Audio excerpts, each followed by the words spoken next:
Welcome back to The Book Stop. I'm so excited to talk about today's episode. Fair warning moving forward, this podcast does contain spoilers as we go over major events within the novels. Before we get into it, don't forget to follow us on Apple, Spotify, and Instagram at The Book Stop Podcast. Heyo! Alright, we're back again with Kim. Kim, what did you bring for us to talk about today?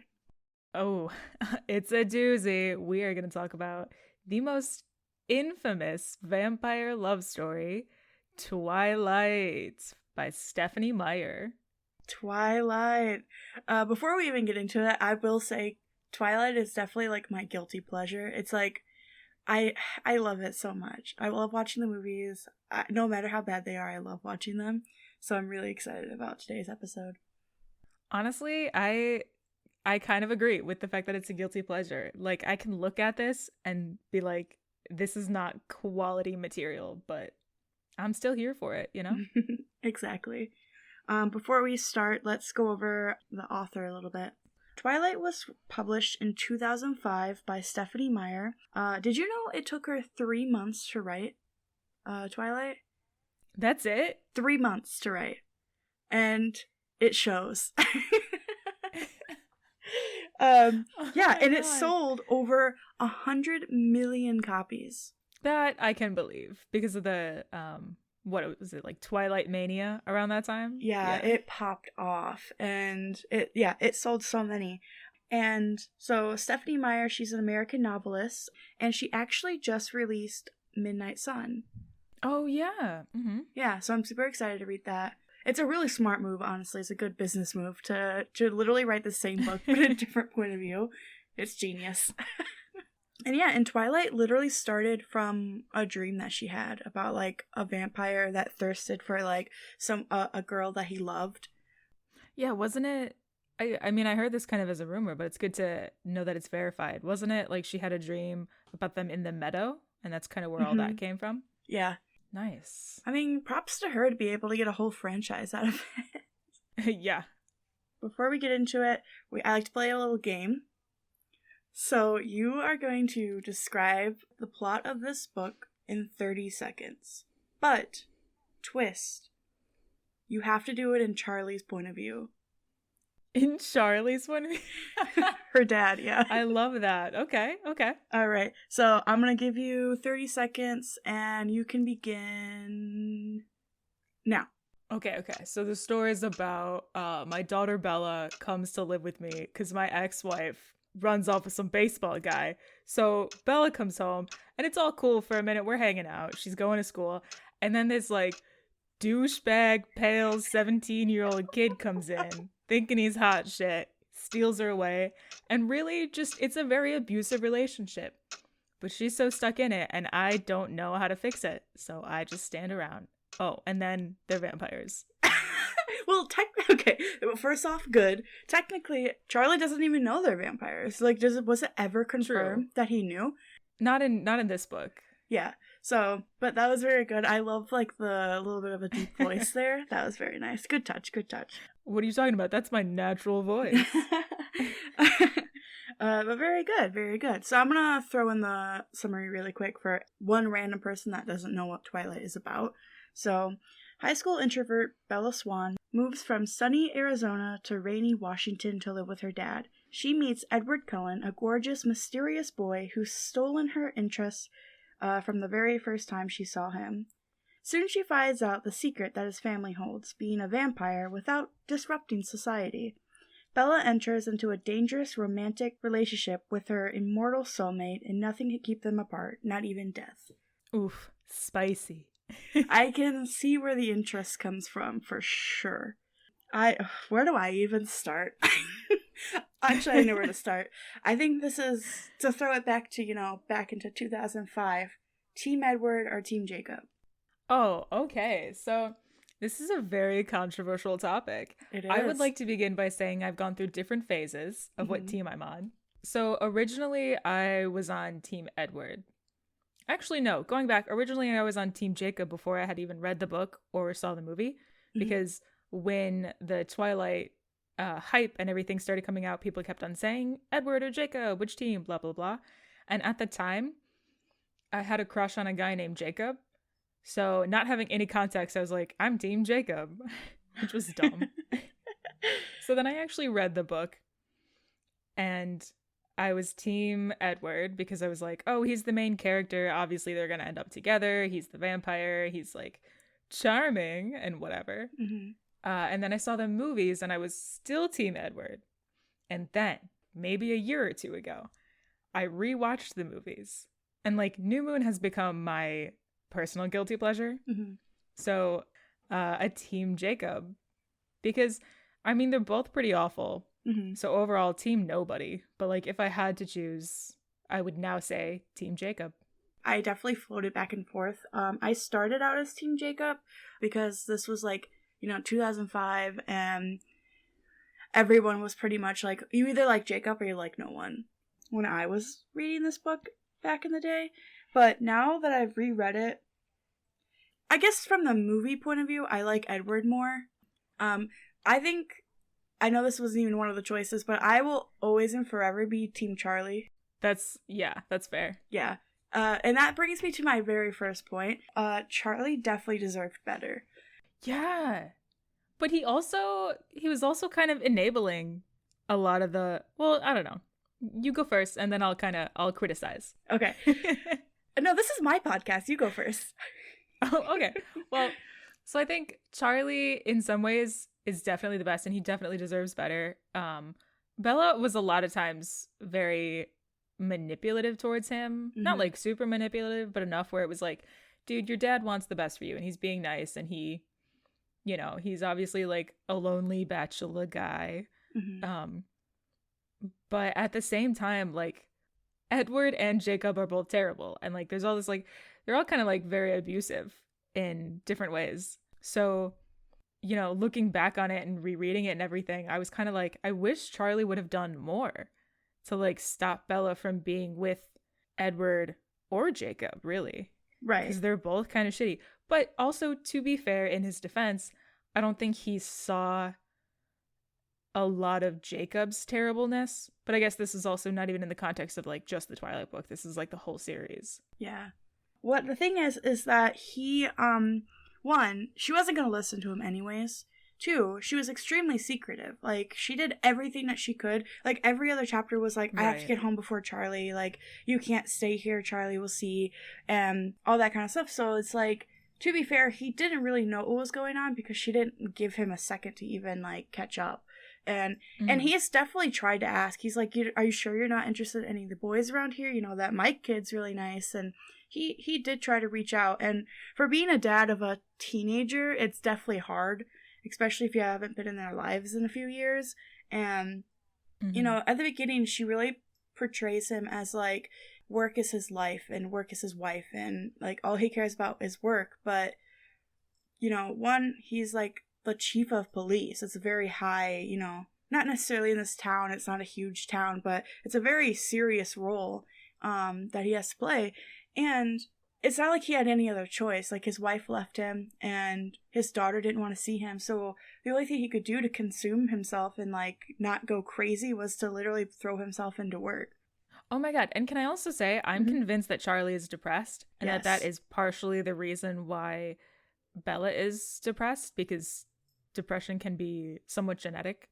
But I think that Charlie's depressed. I don't know. I don't want to get too much into that, but I think if you like rewatch the movie and like reread the books and stuff, like he's not like the common portrayal that we think of when we think of a depressed person in media, like sad all the time, crying all the time. No. But like genuinely, I believe that his character has symptoms of depression, like kind of when you look at it. Absolutely. And it sucks. Yeah. It does. I really like Charlie as a character. And I also really like Carlisle. And we're going to talk about Carlisle in a bit. But before we jump into that, there is one theory I want to share with you. So I think that instead of it being Bella, Edward, and Jacob, it should be Charlie, Carlisle, and Billy Black. Because it's literally the same dynamic. First of all. What? So Charlie as Bella, right? Carlisle as the vampire, captivates Charlie, because he says in the beginning, he talks about how the quote was literally like, oh my gosh, he's very handsome for his age, and he's the best thing that has ever happened to Forks. So I'm just saying that could happen. And Billy Black, he's a descendant of the wolves too, so he's literally Jacob. So I don't know. I think there needs to be a rewrite. All three of those people are significantly more mature. Yes. Than our main three. So I would love to see that. Right. I would much rather read that. Okay, I love Twilight, but I would be more entertained if it was that story. Agree. Totally. Okay, so before we continue, what is your favorite quote? Ooh. Okay, so this one was kind of tough because they're all really bad. So I just wanted to find like a very, very definitive bad one. So, when Bella finds out he's a vampire, and they go and they're like talking about it, and she's like, how long have you been 17, that kind of thing, which is very much the same in the movie as the book. But so we're talking about the book. This is almost the exact same quote in the book as it is in the movie. He says, what if I'm not the superhero? What if I'm the bad guy? And she's like, no, I don't think you are, blah blah blah. And I'm just like, but that quote, what if I'm not the superhero? What if I'm the bad guy? Tell me that's not the biggest fucking red flag you've ever heard. If I thought like some dude was cute and blah, blah, blah, I found out he was a vampire, and then he said, what if I'm not the superhero? What if I'm the bad guy? I would think, this dude's a serial killer. I need to walk the fuck away right now. Like, you were literally telling me that you're the bad guy. And I'm not going to say no, because you're telling me outright that, like, you're messed up and shitty. And, like, what? Right. I don't know. So that was my favorite quote. I like it. Well, at first I thought you were going to be like, oh, how old are you? 17. That quote. How long have you been 17? Yeah. A while. That's my... It's not my favorite, but that line makes me laugh every time I hear it. It's funny. Oh, gosh. So my favorite quote is, but you see, just because we've been dealt a certain hand, it doesn't mean that we can't choose to rise above, to conquer the boundaries of our destiny that none of us wanted. So this is when they're talking about, Edward's talking about like his family and how they are vegetarians in the sense that they hunt animals instead of people, and they're saying how, just because they were dealt this hand of being a vampire and they were forced this way, doesn't mean that they can't take a negative situation and try to make a positive thing out of it. So that, they're just doing the best that they can. But yeah, I really like that line a lot. Yeah, it's really like respectable, Oh, why don't they have fangs? They never talk about them having fangs. Actually I lied. They did once, when she has the dream, she literally says, like, oh, his fangs are glistening in the wind, or glistening in the sun, or whatever. His fangs glistening in the wind. They just, like, wobble, like his hair. They fall out. Oh, perfect. But yeah, they don't have fangs, so that is very confusing to me, and she doesn't really follow any of the vampire stereotypes, but I wish that was one that she did. I agree. I think, though, if you wanted to, like, get away with that, you could say humans, we already kind of have fangs. Like canines. They're not, like, super... Yeah, or canines. So you could say that, like, those are their fangs. They're just not as, like, comically pronounced as they are in mythology. Yeah. But why am I giving excuses to Stephanie Meyer, who wrote this novel? 3 months. Like... 3 months. I can't even. I've gotten like maybe 3 chapters done of a book in 3 months. If right? That. God. So I guess the next thing I want to talk about is Bella and her parents, like the connection she has with them. So like I didn't really enjoy how much she called him Charlie instead of Dad. I don't know. Like I get it, but at the same time I guess it's just kind of like she went out of her, like the author went out of her way to be like, oh, Charlie, instead of just calling him Dad, when like, it's like almost like the author's trying to force like a separation between them by having this character have I wouldn't say ownership, but there's not like a huge connection between them.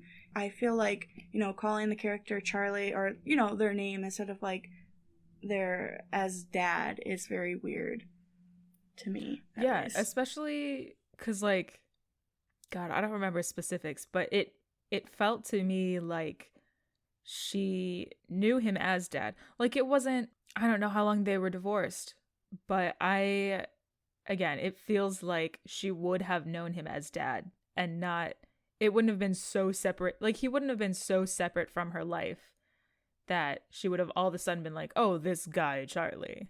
Right. It said in the book that her mom left when she was still like a baby, so probably like 6 months to a year. She was still pretty young. Mm-hmm. But she said that she came back every summer until she was, I want to say 14.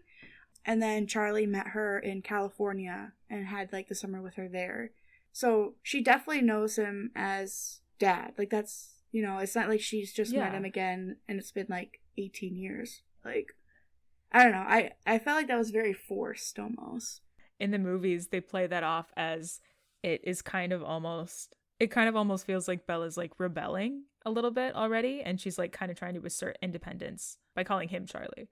Not so much, but that is kind of part of the sense that we get from that. Yeah. And then like with her mom, so she leaves to go to Forks because her mom wants to travel with her new husband, or were they engaged? I can't remember. Fiance, I think. Yeah, I think they were engaged.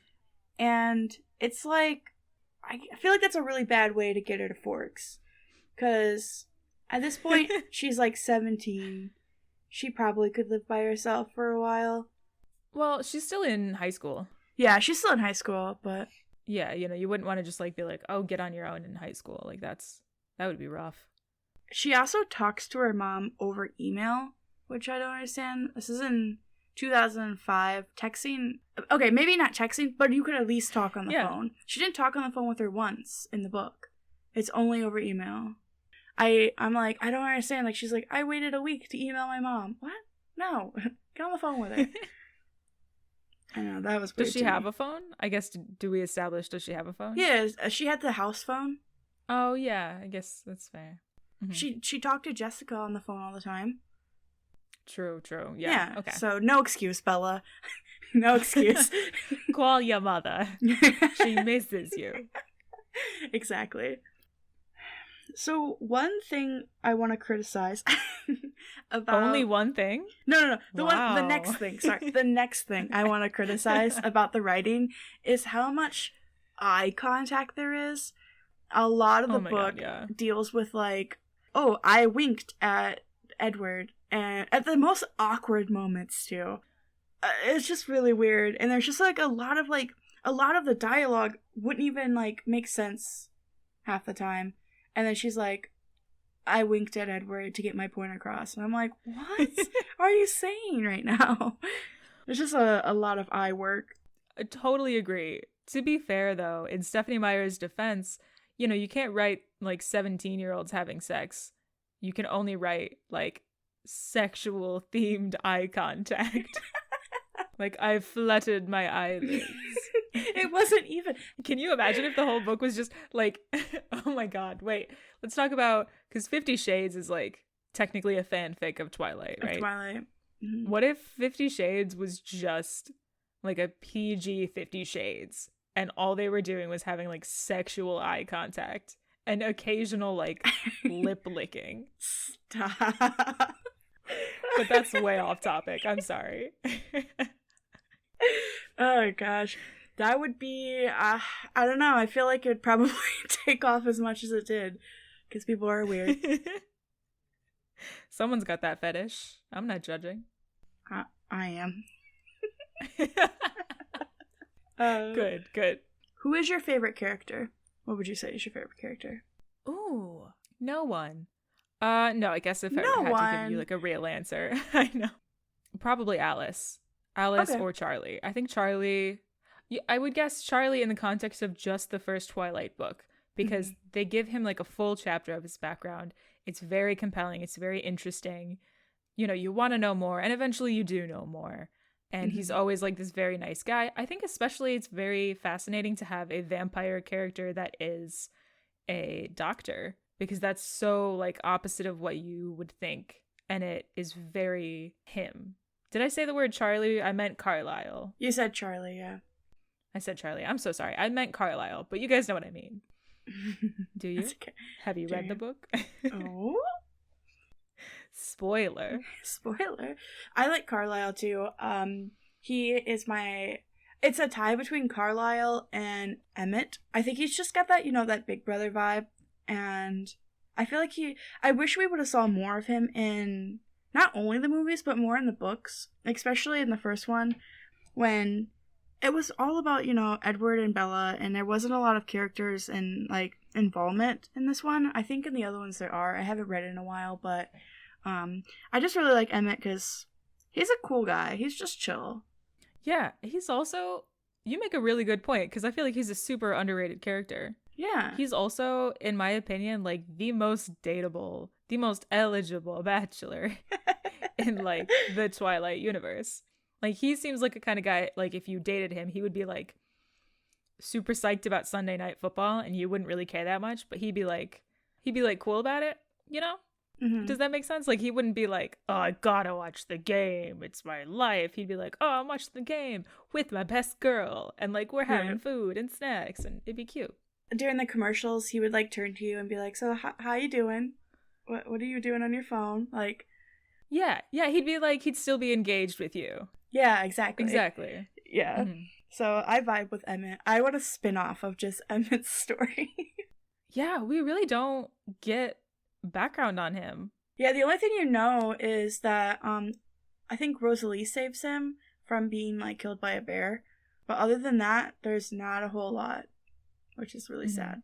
So actually, that kind of spins in. I want more of, like, I don't want spin-offs on each person, but I want more. Like, they were really teasing Alice's story about how she doesn't remember her past much. Like, Esme's, I really like her as a character, and I would love to know more about, like, they have so much history, there's so much you could work with. So that'd really be really cool to learn more about them. I agree. I don't want to say that I'd be down for a spin-off book, but it would make more sense to me than some of the other options like that. Didn't Stephanie Meyer do a spin-off book of, like, that one? Bree Tanner. What was that about? I don't know. It's, like, literally, like, 100 pages, and I read it, but I don't remember much about it, and I'm pretty sure that, she just ends up dying at the end. So I don't understand. She could have, took that budget she had to make that book to make a book about literally anybody else. The Volturi would have been cool. Any of the Cullens, more background on them. So I'm hoping in Midnight Sun they do a little bit more, because we'll be working more with, like, Edward's family, because it's going to be in his point of view. So I think it'll be cool to read it, and hopefully they do more about that. Yeah. So I thought one thing that was kind of cool with, like, their powers, and how Edward describes it as, like, human traits that got brought over from when they were a human to a vampire. Like how, like, Carlisle got his, like, selflessness and how he cares for people. Jasper was really good at reading emotions, so he can control emotions now. Edward was just really good at reading people. Mm-hmm. Sorry, real quick. Can Jasper control emotions? I thought Jasper could, like, feel your emotions. He can control them too. So he can feel them, and he can also make you feel a certain way. Yeah. Okay. It's all coming back to me now. Like, an example is, like, when they're in the hotel trying to go to the airport, and Bella starts, like, freaking out, and he, like, touches, like, her shoulder and to calm her down, and then she's like, and he, like, slowly, like, tries to put her to sleep, and she's like, I don't want to go to bed, and then storms off. But yeah, I think that's an interesting aspect of the story. I really like that, and it kind of makes you think, like, if you were to turn into a vampire, what would you bring? What do you think? I knew you were leading up to that question. Then you should be prepared. Gosh, I don't know. There's powers that I know I would want to have as a vampire, but if we're going on, like, your actual personality, I'm tempted to say flying. Okay. That's kind of weird. A flying vampire. A flying vampire. Well, I could just turn into a bat. Oh my god, wait, that'd be perfect. And I only say that it's not really a personality thing. It's more of like a hobby, but being a skydiver, like I feel like I would hope that that would like translate and I could turn into a bat. That'd be fucking cool. That'd be awesome. I feel like you would just fly without turning. You don't even have to turn into a bat. You would just be able to fly. Yeah, but I definitely want to turn into a bat. Oh, so. okay. You're choosing to be a bat. Gotcha. Okay. Let's hope. Either way, either option sounds cool. I love that. I love that so much. What about you? Oh, God. Come on, you knew this question was coming. You asked it. And I'm not prepared. So definitely not mind reading. Okay. I feel like, I guess because I like art and I like painting, I'd probably be able to like paint a masterpiece in like 2 minutes. Like that would be pretty cool. Like a fast painting. You just have like a fast arm. It's just like masterpiece done. So Jacob in this book, he's not in it a ton. He's in it when she goes to La Push, and then a little bit towards like throughout the book, and then towards the end he's in it. And one interesting fact I learned about him that I had no idea was that he has twin sisters. What? Yeah. I literally did not know that. It's not in any of the movies, and I must have just skipped over that line every time I've read this book. But me too. Yeah, he has twin sisters, which I think is crazy. They're older than him, but that is like never ever even slightly an important thing in the story. Yeah, I don't think it's ever brought back up again because I literally didn't know. I read it and I was like, "What? What?" Yeah, and like also if that is canon in Stephenie Meyer's Twilight universe, why not make it important? Like, I don't know. It feels weird that she would just off the side be like, "Oh, and he has twin sisters." Yeah, so like I brought that up because like yeah, I feel like they should be more important to the series because, you know, he's descendant of the old chief, so that makes him like the alpha wolf, but they are also descendants. So they have different moms, cuz does that have to do with it? Like I'm confused. Like I feel like yeah, they should be the alpha. Fuck the patriarchy. They're older. So that would be really cool to have like two alphas, even though that can't work. But if they're twins, that would be really cool. I'm saying it. Take Jacob out and put the twins in. Oh, absolutely. Oh my god, especially instead of it being a love triangle, it's like a love quadrilateral now. I could have just said square. It's a love square. How about we take one of the twins and they could be in the love triangle and the other one is like Ace or something. Let's leave one of them out. Yeah, I'm down with that. There you go. One can just stay in the triangle. Perfect. And one just watches. Oh, no, that's weird. Perfect. Doesn't watch. One just They're like the referee. They're like, okay, no. That's Edward's thing is the voyeurism, you know, like watching you while you're asleep. Exactly. Oh, God, yeah. That's That's like one of my greatest fears is like waking up and then someone's standing there just watching me. That's terrifying. No. How many times do you think he heard her fart at night? Probably a lot. Like, don't lie. Everyone farts at night. It happens. But like, can you imagine like just you're spending like hours and hours like watching someone sleep and you're thinking like, oh, this is cute and oh, I love her and like, oh, what she's dreaming about. And then all of a sudden you just get like like that.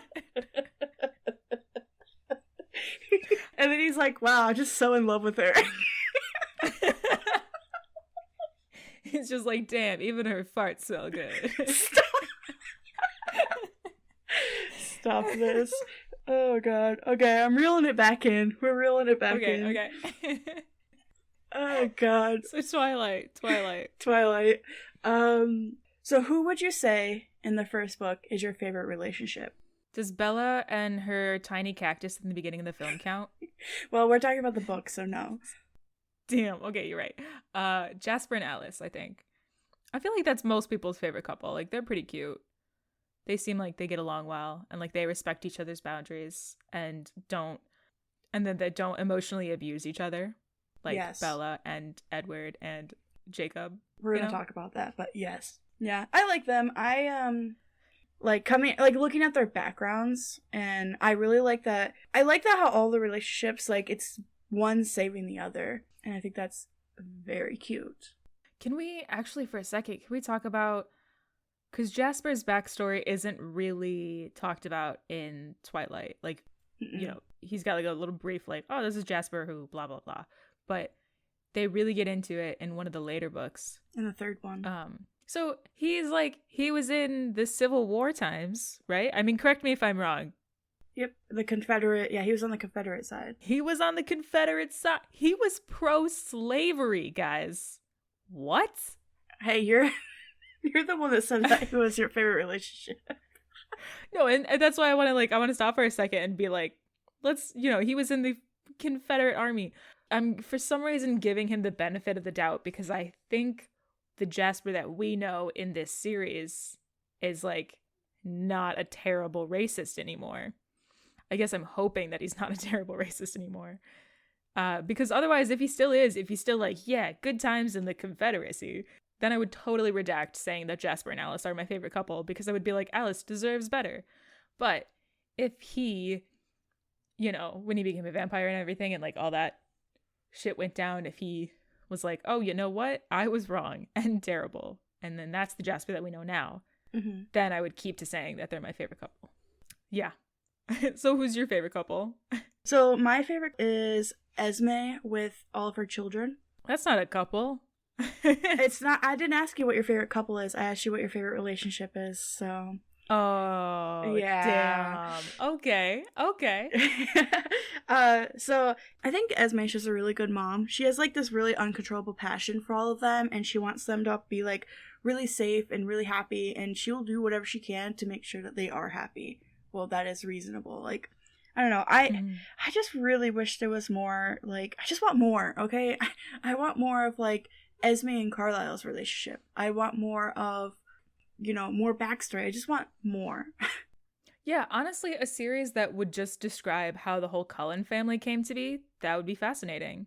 Yes. Because we would get like the origins of Carlisle, and then we get Esme and all the children that they bring in, and then when the children, you know, like possibly go rogue sometimes, like, you know, Edward did that one time or whatever. I don't know. Just, I think that their whole story would be so much more compelling than this one. The one that we have in Twilight. Exactly. But yeah, so let's get into it. You know, let's just hunker down.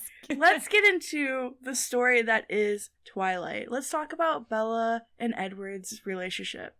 Because, oh man, I will say to start off, I do like book Edward more than movie Edward. I felt like the movie Edward was like very like stoic and didn't really have a lot of emotions, while book Edward had a lot of like charismatic and like, I don't know, he felt like more like a character than just like something to help drive the plot. Yeah, I would agree with that. But also, I mean, we all know that like it's not Robert Pattinson's fault. Oh yeah, obviously. Movie Edward. Yeah. But yeah, I totally agree. I think movie Edward is worse than book Edward, even though book Edward is still pretty terrible. Like, I have in my notes, Edward is the worst. Like, literally just like the worst. He's controlling, he's dismissive, he's gaslighting, he's overly possessive, he's demeaning, he's like... He's manipulative. Yeah, he's the worst. And I'm just like, there's maybe 2 to 4 times maximum that he's like being cute and charming, in my opinion. Mm-hmm. And like just the rest of the time he's being awful. And I'm like, girl, where's the romance part? This is all just him being awful.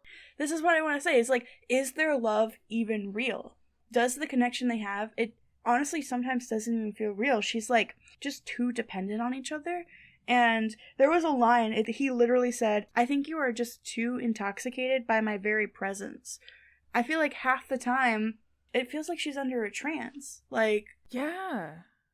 Which is like the trademark of a vampire. And he says that too. He's like, the trademark of a vampire is that we're supposed to be attractive to you, to lure you in, and then you're a victim.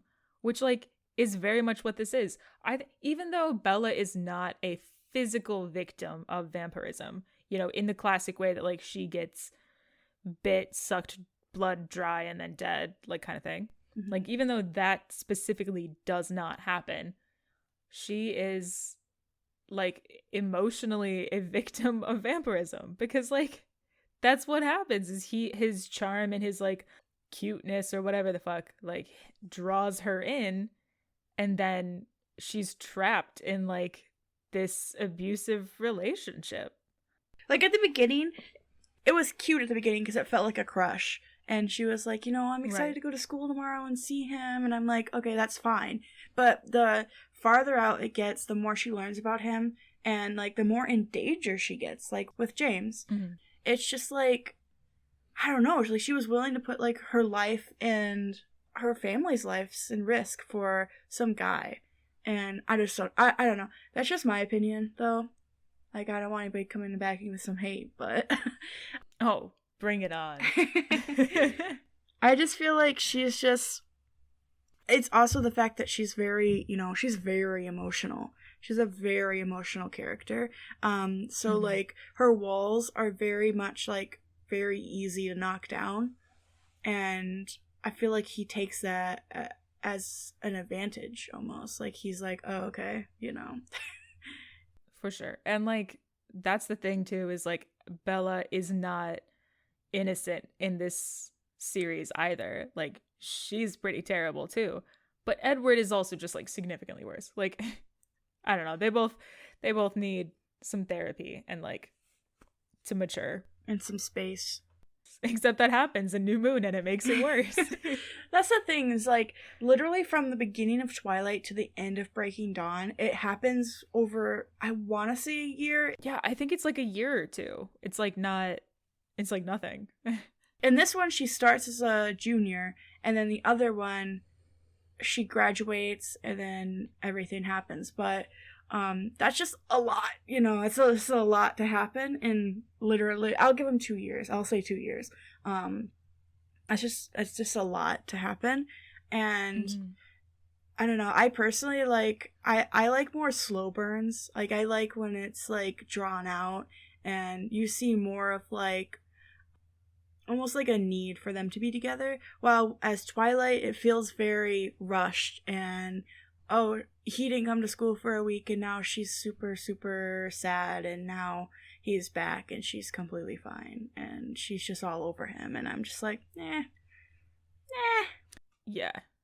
It's bad. Like, what more can I say? It's bad. It's bad. For sure. Yeah, I don't know how much I love their relationship and I really want to reread New Moon because I want to read it from, I want to like see Jacob's point of view because maybe that'll flip me back to being Team Jacob, but I'll forever and always be Team Charlie. But Fair, totally fair. So yeah, I have a little game for us to play. Ooh, I'm ready. I'm so ready. Okay, cool. So I took into account that, so for anybody that's listening and this is your first podcast with Kim, she does have a podcast called Flip the Script where she talks about book adaptations to movies. Or anything, really. Anything that was not a movie first, but then became a movie. Became a movie, yep. I kept that in mind for you for this game. So we're going to play a little trivia game where I'm going to give you a quote, and you have to tell me if it's from the movie or from the book. Oh, God. Okay. Okay. You ready? Yes. Okay, first one. I like the night. Without the dark, we'll never see the stars. Book. Yep. I leave you alone for 5 minutes and the wolves descend. Movie. When life offers you a dream so far beyond any of your expectations, it's not reasonable to grieve when it comes to an end. Book. Yep. Is it not enough to have a long and happy life with me? Movie, but also possibly both. No, none of these quotes are in both. I made sure. Okay, so that one's movie. Mm-hmm. Twilight again, another ending. No matter how perfect the day is, it always comes to an end. Ugh, book. You better hold on tight, Spider Monkey. Movie. Obviously, I had to put that one in there. I can feel what you're feeling now, and you are worth it. Book? Mm-hmm. I'll take care of her, Chief Swan. Uh-huh, I've heard that before. Oh, bells. I put a new can of pepper spray in your bag. Movie. Yay! You win! Did I get them all right? You got them all right. Yes. Yes. I'm a super fan. It's pretty easy to tell the difference, but yeah, gold star. Right, yeah. Like some of those lines are just so iconic. Right, the spider monkey one, favorite line. Dude, I can't believe that wasn't in the book. I'm so mad. That's the kind of quote that, like, I would just get tattooed on my face. Let's go. Just, you better hold on tight, spider monkey. It's like coming from the middle of your forehead down your nose to, like, your left cheek. The most disgusting possible tattoo. Oh, God. Can we talk about how Bella is so clumsy? Oh my god, she's so quirky. It to a point where it's severely annoying. Yeah. There was literally a scene with her just walking and she trips. And I'm like, what? No. It's too much.